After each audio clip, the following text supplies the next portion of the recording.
seja bem-vinda e bem-vindo ao Impacto Científico. Eu sou Isadora Matiello e aqui é um espaço onde a ciência e o impacto social caminham juntos. Então, a proposta desse podcast é trazer conversas de quem já atua nessas duas áreas, né? Ou na interseção desses dois temas.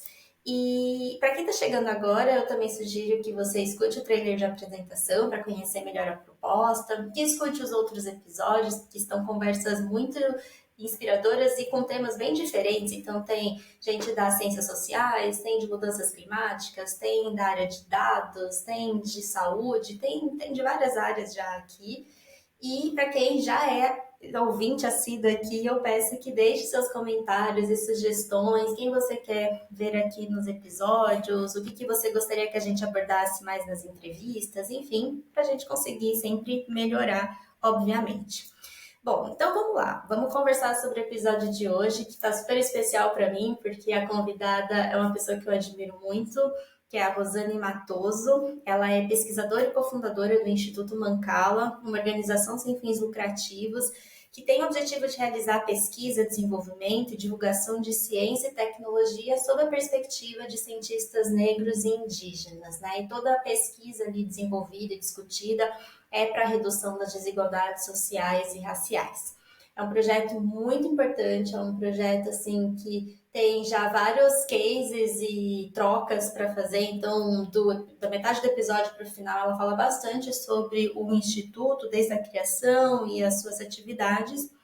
Mas, no começo da conversa, a gente também comenta sobre a trajetória acadêmica, que é algo que eu gosto de trazer para cá, porque isso aumenta o nosso repertório e também são nessas histórias que a gente se identifica com os convidados e a gente vai se sentindo abraçado, porque cada um tem uma história, mas tem alguns pontos de conexão e isso faz com que a gente não se sinta sozinha. Então, é uma forma aí de inspiração também, e a gente também conhecer as tomadas de decisão e o porquê que aquela pessoa decidiu trabalhar com impacto baseado na ciência. Então é isso, eu espero que vocês gostem e deixe o comentário e a avaliação de vocês aqui no Spotify também. Muito obrigada e até mais.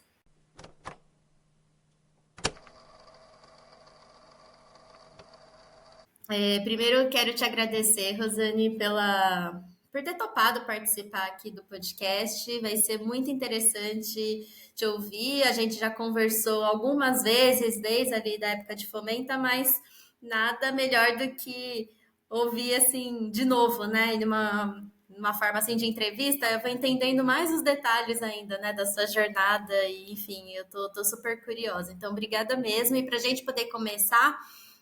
Eu queria que você se apresentasse. Quem que é a Rosane e a sua trajetória acadêmica também, que acho que fala muito com esse podcast. Tá bom.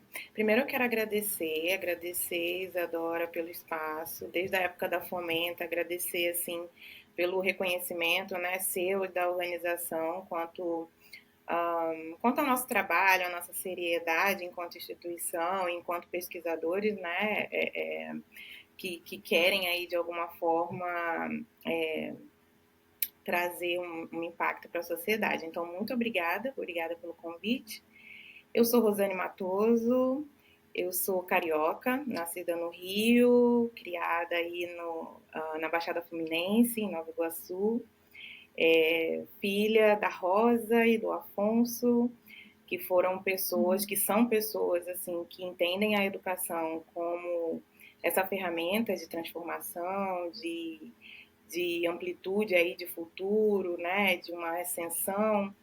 Então, muito disso me formou e direcionou aí as minhas escolhas e as minhas decisões. Eu sou a mãe da Yane Achante. Eu acho também que a maternidade virou muitas chaves nas minhas, no meu caminhar, né? E com relação à minha formação profissional, eu sou zootecnista, me entendo como pesquisadora, então sou aí doutora em ciência animal nos trópicos e estou como presidente do Instituto Mancala. Eu acho que esse conjunto de coisas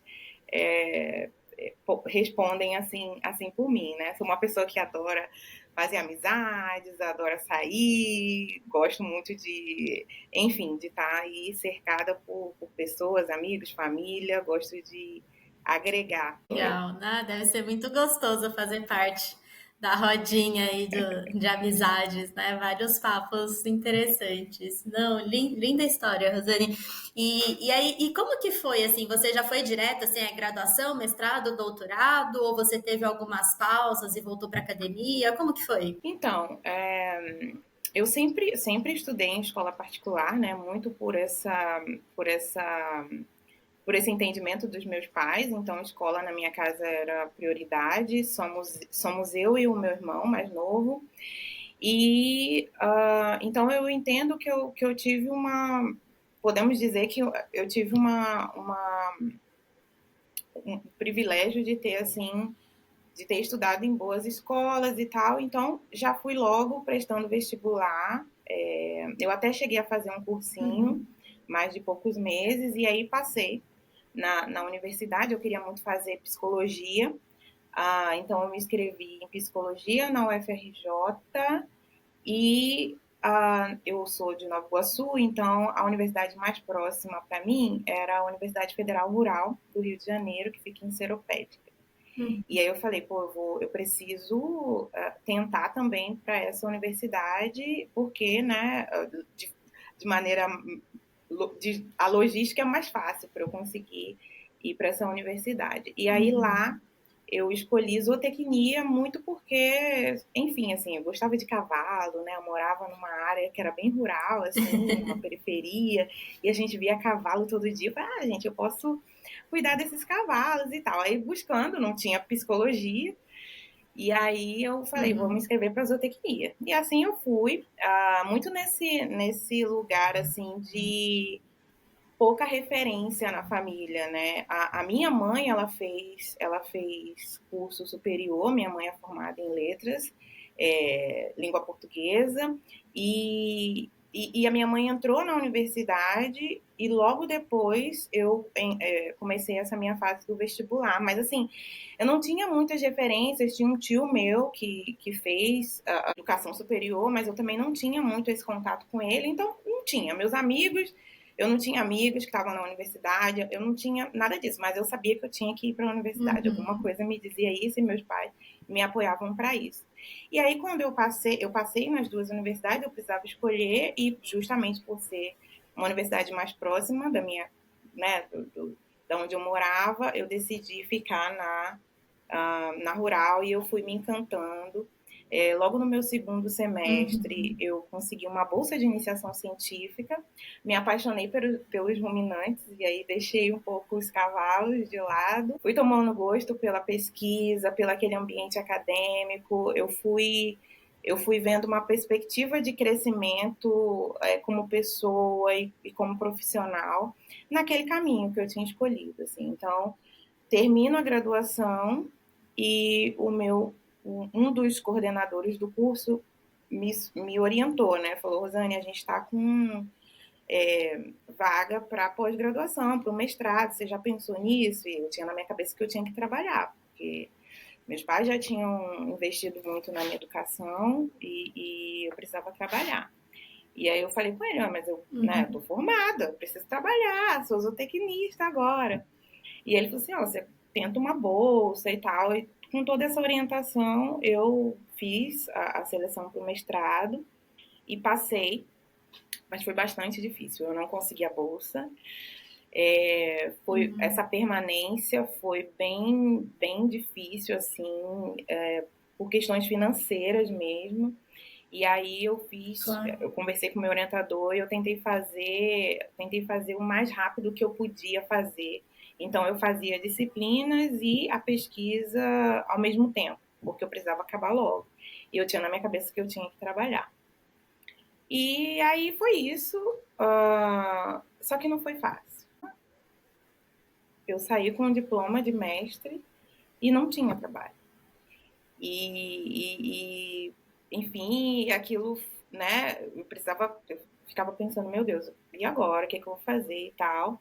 Me inscrevi para o doutorado, passei para esse doutorado, ainda no Rio, E foi muito, muito, muito desafiador. Eu comecei aí a perceber, a entender que não era simples, que não era fácil, e que existia todo um contexto social que me atravessava, né? E eu desisti desse doutorado no primeiro semestre. E isso foi uma das decisões mais difíceis na minha vida até ali, que foi a decisão de desistir. Eu tinha passado na seleção, minha família estava assim radiante, eu era a primeira pessoa da minha família a entrar num doutorado, né? Eu me senti um exemplo assim para minha comunidade ali, e aí eu tinha que decidir, porque eram microviolências assim que foram me desmotivando, e eu desisti desse doutorado. Bom, Nossa. mas eu ainda tinha na minha cabeça que eu me identificava muito com aquilo, mas eu não sabia o que eu ia fazer, né? Então eu mandava currículo naquela época, e aí quando eu falo naquela época, eu estava com um mestrado em 2009, foi quando eu defendi meu mestrado. Tá. Então naquela época, 2009, 2010, Uhum. era difícil, assim, eu não sabia como fazer. E aí eu fui apresentar um projeto Sim. do meu mestrado num congresso em Salvador, Bahia, e lá eu conheci o curso de zootecnia da Universidade Federal da Bahia, e eles estavam com seleção aberta. Eu fiz a seleção, passei na seleção, e aí eu comecei novamente o doutorado. Então, foi essa minha trajetória acadêmica, né, o que eu tinha passado antes, eu já sabia que eu não queria passar por aquilo novamente. Então, eu já chego nesse ambiente com essa experiência um pouco dolorosa de entender assim, olha, eu vou precisar me posicionar. Se Uhum. eu não me posicionar, vai ser mais uma vez, né, eu aqui sem voz. E aí eu já chego com uma posição mais firme do que eu queria, chego numa equipe mais jovem, num curso que estava iniciando, então eu me sentia com mais espaço também de troca. Então, tudo isso foi um conjunto de coisas assim que eu sou muito feliz de ter tido essa experiência, essa formação. É, é, e que me curou, né? De um Sim. trauma, ah, de um trauma, enfim, assim, de uma coisa que eu queria tanto e que foi um pouquinho traumática. Ai, que bom, eu fico feliz de ouvir isso, que teve um final feliz. E aí você fez então todo o doutorado, se engajou com essa coisa de ser cientista, né? E aí eu queria saber como que foi, você fez logo depois do que, né, do doutorado até chegar no Instituto Mancala, como que foi essa transição? Então, eu fiz o meu doutorado em 3 anos. Isso é uma coisa Uau! isso é uma coisa que eu preciso destacar, assim, por conta de boas orientações, assim, né? Então, eu fiz a minha pesquisa, eu fiz as minhas disciplinas de maneira. Eu só vivia dentro da faculdade, assim, era o dia inteiro fazendo aula, estudando dentro do laboratório, eu fazia tudo ao mesmo tempo, assim, essa é uma característica minha, assim, eu gosto disso. A gente tinha muito trabalho de experimento, né, de campo, então eu trabalhei com ah, ciência, ciência de animais nos trópicos, e eu trabalhei com nutrição animal, nutrição de ruminantes. Então, eu ia para o campo, eu ia para a fazenda, eu ia para o laboratório, eu dava aula, eu assistia a aula, Nossa, que e era legal. isso, assim, né? E aí, eu tive a oportunidade de conhecer a Universidade do Recôncavo Baiano, e lá tinha uma oportunidade de fazer um pós-doutorado, né? Uhum. De supervisionar as pesquisas que estavam acontecendo lá com pequenos produtores, e aquilo me encantava muito, assim. Eu tinha uma angústia de ver o meu trabalho para fora dos muros acadêmicos, ver o meu trabalho para fora dos campos experimentais. sabe? E Sim. aí, conversando com as pessoas e tudo, eu falei assim, cara, eu queria muito e tal. E meu orientador falou, por que você não defende? Defende o seu trabalho, defende o que você tem. E em 6 meses, assim, uma loucura, eu decido, então. Então, eu vou defender, vou tentar essa oportunidade. Tentei a oportunidade, consegui, e fui para o Recôncavo Baiano. E foi ali a primeira vez que eu vi o trabalho, assim, né, mais próximo da sociedade, da comunidade. E eu fiquei lá num contrato de 4 anos. Na época, meu companheiro, ele também queria sair para fazer pós-doutorado e tal. A gente teve a nossa filha, e aí teve a oportunidade da gente sair do país. Eu falei assim: eu acho que eu vou fazer essa experiência. Então, eu termino o contrato do pós-doutorado, saio do país e fiquei 1 ano e meio ali maternando. E eu Uhum. digo que eu maternei uma criança e uma Mancala, porque foi nesse período que a gente desenhou exatamente como que o Mancala ele deveria acontecer para ser uma resposta também às nossas angústias, porque aí conversando com outros pesquisadores que se pareciam comigo, que tinham as mesmas motivações, ou as mesmas angústias, ou talvez tinham passado pelos mesmos desafios, a gente sentia uma necessidade de ter um espaço que representasse a gente, ou que a gente tivesse um protagonismo maior, ou que as nossas perspectivas fossem levadas em consideração. E aí nasce o Mancala, eu retorno para o Brasil e fundo essa instituição em 2020. Nossa, Então, é, então eu acho que o Mancala é mais uma entendi. continuação dessa história. É uma continuação do que eu sei fazer, do que eu conheço, assim. Maravilhoso. E é incrível, né? Porque acho que desde ali que você falou, eu quero ver a minha pesquisa, a minha ação para além dos muros, o Mancala é isso também, né? É esse. Tá em você isso, né? Isso é muito legal. Então, eu queria te pedir que você explicasse o que é o Instituto Mancala, porque eu acho que só na explicação, mostrando os projetos, já é fácil de entender quais são os desafios, né, que vocês Sim, enfrentam, né? E quais são os problemas que vocês querem tentar ajudar a resolver. sim. Bom, o Instituto Mancala, ele é uma organização não governamental, né, sem fins lucrativos, uma instituição de ciência e tecnologia com as perspectivas negra e indígena. Então, a gente tem como missão a redução das desigualdades sociais e raciais através da ciência e tecnologia, como essa ferramenta aí de transformação do que a gente quer ver. Basicamente, a ideia é que o trabalho, né, ele seja feito pelos pesquisadores negros e indígenas, protagonizado pelos pesquisadores negros e indígenas, aplicado nas comunidades negras e indígenas, e que essas comunidades elas tenham participação ativa no desenvolvimento das soluções para os problemas que enfrentamos.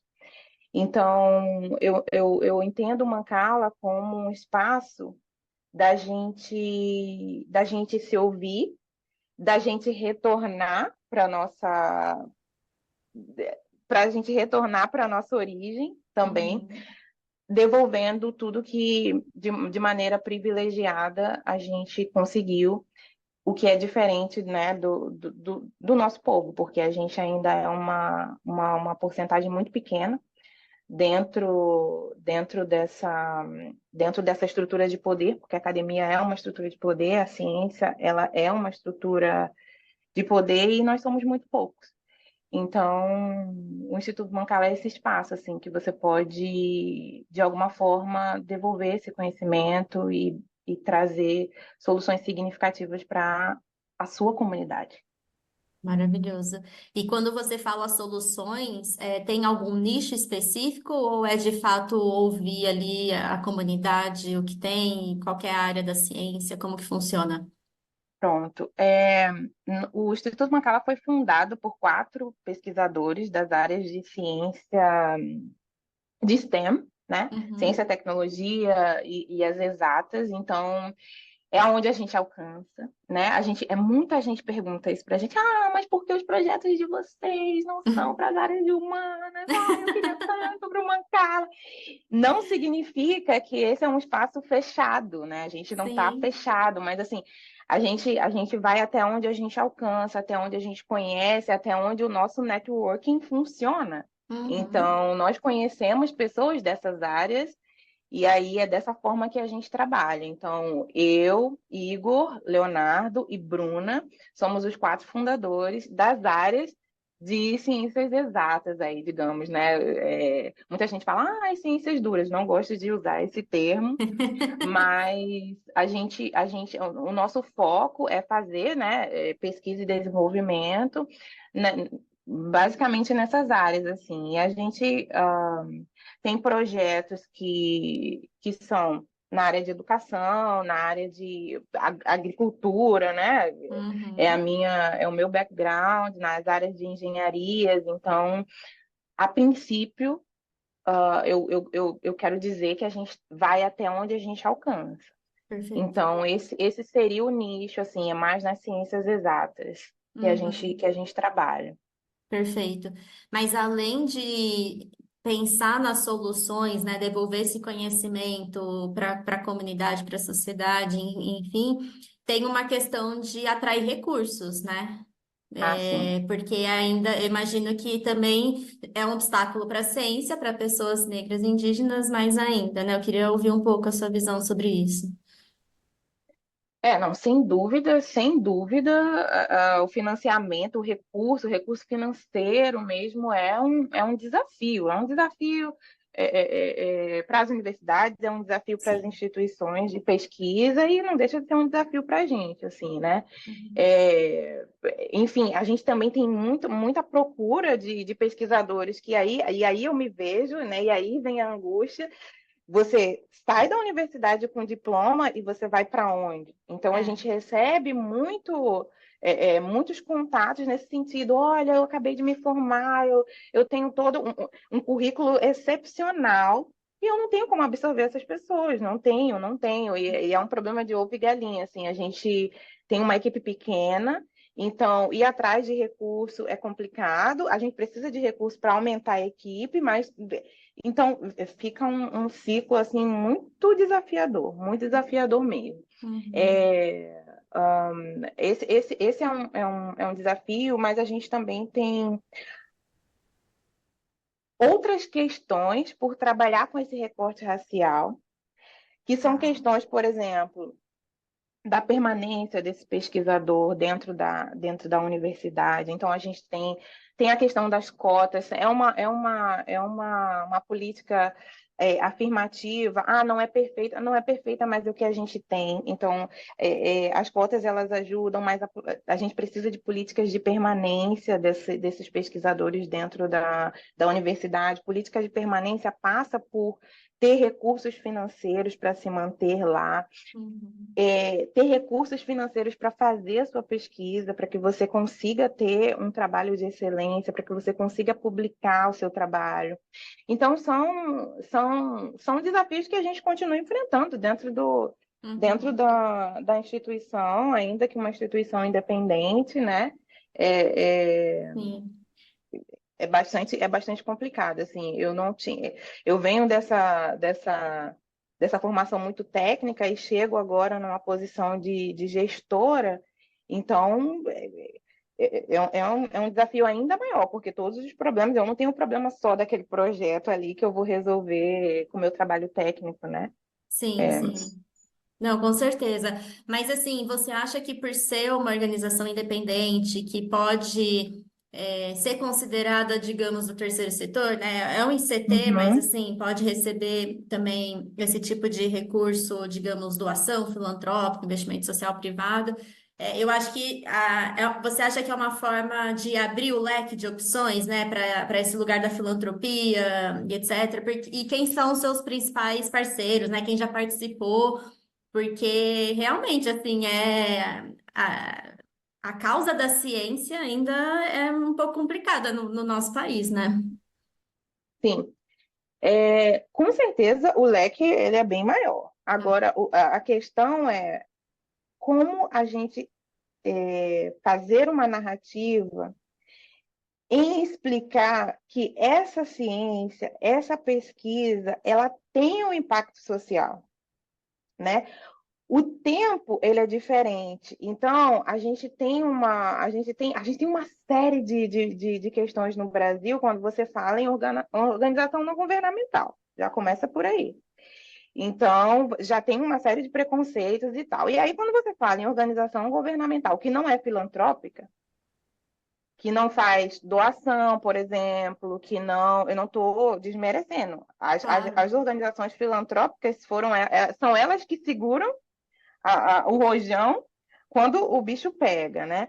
Mas aí quando você tem uma instituição que faz ciência e que tem o tempo, né? Existe o tempo da ciência, por mais que e aí também é um tempo que é diferente da universidade, porque a gente tem a comunidade ali do lado e eles querem resultado imediato. Quer resultado imediato, e se o resultado não é aquele, é até que a gente consiga ter essa linguagem, e essa é também um diferencial do Mancala, eu posso até chamar de uma inovação, que é a gente trabalha muito essa abordagem com a comunidade, essa linguagem com a comunidade. A gente precisa fazer com que eles entendam que a ciência, a pesquisa, é também uma ferramenta que eles podem usar de transformação, uma ferramenta que eles podem usar de melhoria, sabe? Da comunidade, Uhum. melhoria de vida, melhoria para o mercado de trabalho, uma série de coisas. Então, a gente precisa trabalhar essa linguagem também, e é uma coisa que a gente trabalha, a gente tem dentro do Mancala também ciclos formativos, então o projeto Mukeng, que é uma coisa que eu posso falar mais até, ele tem diferentes etapas, uma das etapas é essa formação, então, não, mas a gente já tem formação técnica, você já tem formação técnica, você vem da universidade, ok, mas a gente está lidando com uma outra forma de fazer essa pesquisa aplicada, uma outra forma de fazer essa ciência, né? Então, Uhum. tem essa parte formativa, tem a parte da pesquisa, enfim. Uhum, legal. E quando você fala, eu entendo que tem a formação dos pesquisadores na questão da linguagem, do scientifiquez, né, e a empatia, né, tal. Mas e como que é a recepção da comunidade com os cientistas? Os pesquisadores mais experientes, pesquisadores negros e indígenas que já estão na academia, mais experientes, são os nossos instrutores do Muquem. E aí, esses pesquisadores, alguns desses pesquisadores já têm essa experiência com comunidades. Então, já trabalham há algum tempo com essas comunidades e tal, muitas vezes isolados. Então, essa é uma coisa que o Mancala traz para a gente, um conhecimento de que, às vezes, é aquele único professor no departamento dele que vai para a comunidade, Nossa. que sai, então se sente muito sozinho. Quando a gente chega com Uhum. Mancala, eles abraçam a gente de uma maneira tão acolhedora, assim, abraça a juventude, eu não estou falando de mim, eu estou falando dos pesquisadores mais jovens, assim, abraça de uma maneira tão genuína, assim, que é bom demais, assim. E Uhum. aí, o nosso caminho para chegar até essa comunidade geralmente é através do networking, Tá. ou de algum profissional que já está lá, ou de algum pesquisador daquela comunidade. Então, o Mancala não chega lá, oi, gente, tudo bem? Nós temos a solução para vocês. Não é assim, não é assim. A gente precisa chegar entendendo que outras pessoas vieram antes, né? E a gente tem muito mais a aprender até. A gente tem muito mais Uhum. a aprender com aquela comunidade do que, de fato, trazer para eles uma solução pronta, sem a perspectiva deles, assim. Então, a gente chega nessa comunidade, com certeza, com alguém nos levando. Legal. É, é. Muito bom. E aí a pesquisa, ela é feita em conjunto? Como que é a participação, né? Bom, o projeto maior que a gente tem no Instituto Mancala é o projeto Mukeng, que é um projeto para aperfeiçoamento de pesquisadores negros e indígenas e dar essa oportunidade desses pesquisadores trabalharem aí em conjunto com comunidades. No primeiro ano, na primeira edição do Mukeng, a gente estava no meio da pandemia, aquilo estava muito dificultoso, a gente estava sem recursos, tinha acabado de iniciar a instituição e tal. A gente fez só a primeira etapa, que foi essa etapa de aperfeiçoamento dos pesquisadores. A gente ficou muito contente, tivemos aí a participação de uma diversidade grande de pesquisadores, então foram 18 pesquisadores, quase metade mulher, outra metade homem. Tivemos participação de pesquisadores indígenas e pesquisadores negros, foi bem legal. E fizemos toda essa conversa mais teórica de trabalhar letramento racial, de trabalhar a gente tem muito, dentro das áreas das exatas, a gente tem muito um entendimento de que a gente não precisa conversar desse assunto. Esse assunto é um assunto para ser conversado nas ciências humanas, por exemplo, né? Nas ciências sociais. Então, a gente não vai falar de racismo, a gente não vai falar. E não é isso, assim. Então, a gente traz esse ponto bem amarrado e bem conectado com as nossas áreas. Então, a gente vai falar de racismo tecnológico, por exemplo, a gente vai falar de um viés, né, da pesquisa, enfim. Fizemos essa etapa e na segunda edição do Mukeng a gente conseguiu, então, adicionar a etapa da pesquisa aplicada, que teve como o tema mobilizador, que a gente chama, a insegurança alimentar, que foi o Legal. que me trouxe para o programa que eu faço hoje nos Estados Unidos, que é o programa Humphrey. Então, a gente tinha um conjunto de pesquisadores, né? 24 pesquisadores juntos ali, que passaram pela formação e hoje estão juntos desenvolvendo uma ferramenta de monitoramento da fome em tempo real, que vai ser utilizada, né? Que é para ser utilizado pelos líderes comunitários. Então, assim, é para dar a essa comunidade a possibilidade de autoavaliar aquela situação ali. E aí a Caramba. gente, de maneira conjunta, pensar as intervenções, né? Pensar. E aí a gente, de maneira conjunta mesmo, porque a ideia é que a gente consiga identificar o momento limite, né, que aquela comunidade está passando de um nível para um nível pior. Então, vamos pensar intervenções, acionar políticas públicas, acionar outras organizações, dar voz para a comunidade. Então, a comunidade vai chegar e vai poder dizer, olha, a gente tá caminhando para uma situação que é crítica. Então, a ideia é essa. A gente tem. O Instituto Mancala faz parte de uma rede muito grande de organizações não governamentais, então a gente faz parte da Coalizão Negra por Direitos, a gente faz parte da Fomenta, a gente faz parte. Então, essas são conexões que a gente fica ali o tempo todo. Então, a gente tem líderes comunitários próximos, Uhum. né, e que a gente pode fazer essa conversa. Então, basicamente, é dessa forma que a gente chega na comunidade, que a gente faz as coisas em conjunto. Nossa, genial. Sim. Bom, a gente está finalizando aqui com o tempo, infelizmente, mas quando você voltar para o Brasil, quando eu voltar também, eu vou te visitar, quero poder tomar um Sim, café por com favor, você. por E, favor. e aí, assim, eu tenho uma curiosidade, porque eu sei que você está agora num programa nos Estados Unidos de desenvolvimento profissional, e eu queria saber se nesse programa você tem contato com outros cientistas e empreendedores sociais, e se você vê alguma diferença e semelhança que você destacaria, né, no cenário que a gente tem no Brasil. Então, eu tive a oportunidade de ser selecionada aí, né, por esse programa, que é um programa do governo americano, o programa Humphrey. E eu vim justamente porque esse é um programa direcionado para pessoas que trabalham no governo ou no terceiro setor. Chego aqui com o tópico da insegurança alimentar e a ideia é que a gente passe por um aperfeiçoamento, né, por um desenvolvimento profissional dentro dessa área que a gente está trabalhando. Então, eu tive a oportunidade de trabalhar em organizações aqui que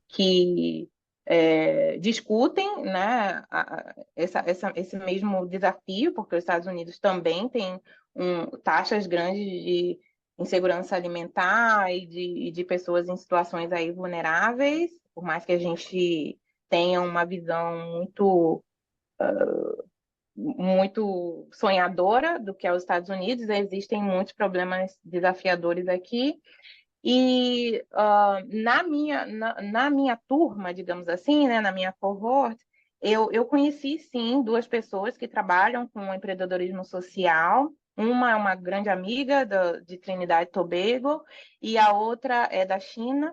E, assim, a principal diferença que a gente conversava muito é o fato de que é, eles são muito mais globalizados, digamos assim. Então, por exemplo, as parcerias, os apoios, o networking é muito mais internacional do que eu percebo das organizações do terceiro setor no Brasil.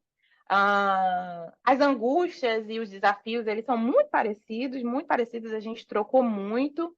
É, também desafios de financiamento, por mais que eles tenham essa internacionalização e essa rede bastante globalizada, o financiamento ainda é um problema, assim, mas eu percebo que a gente precisa, de alguma forma, fazer com que as nossas vozes ultrapassem assim os limites ali do Brasil, né? Os limites Uhum. nacionais, assim, a gente precisa conseguir se conectar mais com organizações internacionais. Eu não estou falando só de Estados Unidos, não. Eu estou falando de Uhum. fundações, grandes fundações que fazem esse tipo de parceria e tal. Eu percebo que eles têm mais acesso do que a gente, assim, não sei. Uhum. Foi Sim, uma diferença sim. que me chamou a atenção. Não, maravilhoso. Tô ansiosa aí pro nosso encontro. Eu fico muito feliz que você vai voltar pro Brasil, que a gente não vai perder Oh, esse talento, que a gente vai ver não. gente lutando e vai trazer tudo aí que você aprendeu e fez de conexões, networking, etc. Obrigada mesmo, Rosane, foi ótimo. Vou continuar aqui, vou colocar nas redes sociais, né, na descrição todos os links para a gente poder acompanhar o desenvolvimento da pesquisa, da ferramenta, e com certeza em breve a gente vai ver vários prêmios aí para vocês. Então, muito obrigada. Ai, E eu desejo muito tomara. sucesso e muitos recursos para vocês. Então, obrigada Obrigada. mesmo, viu? Muito obrigada. Então, em nome aí dos meus parceiros, Bruna, Igor, Leonardo, eu, Rosane, em nome do Instituto Mancala, agradeço muito aí o espaço, agradeço essa conversa gostosa que só está iniciando. Vem Com sim, certeza. vem visitar a gente, vem visitar nossos projetos, que a gente tem muito também para partilhar, muito para aprender, mas também muita coisa que a gente quer compartilhar, né? Que a gente quer deixar que as pessoas conheçam. Muito obrigada. Com certeza, eu que agradeço. Obrigada. Até mais.